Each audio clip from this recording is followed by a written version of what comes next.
प्यार में जब से अरे दिल टूटल, प्यार में जब से दिल टूटल, अरे जाने कतने बोतल के सिल टूटल, एकरा के ठीक कर कि मन भावे मैं खाना दीवाना के दुनिया लूटल, प्यार में जब से अरे दिल टूटल, प्यार में जब से दिल टूटल, अरे जाने कतने बोतल के सिल टूटल,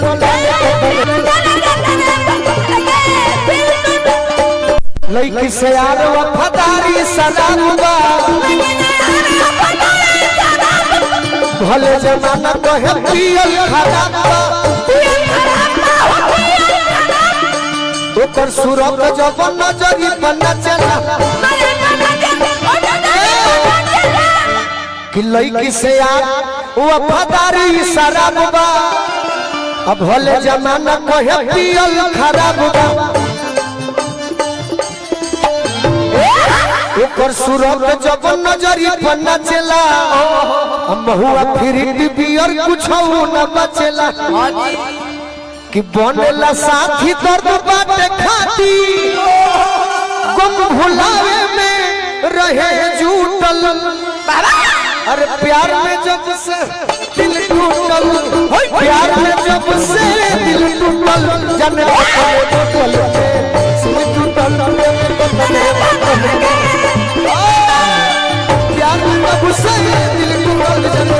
बोतल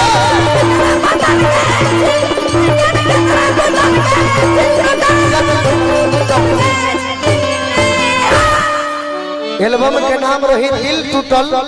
तो सिल टूटल। शिवानी बनावता चकरे से लभ कइलू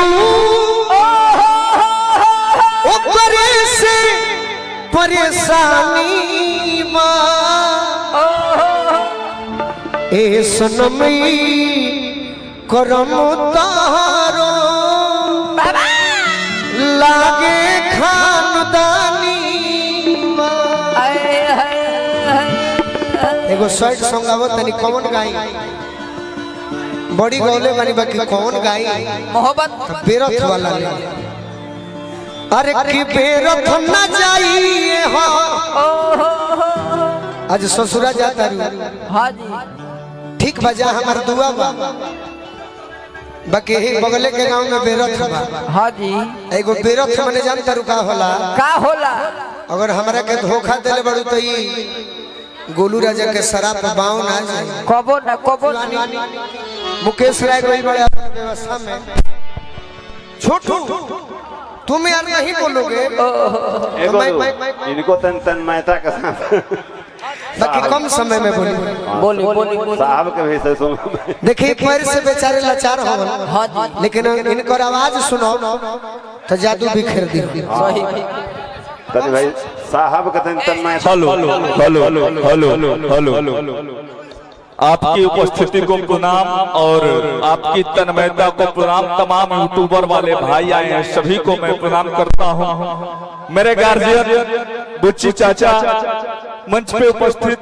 गोलू राजा जी के पिताजी यानी मेरे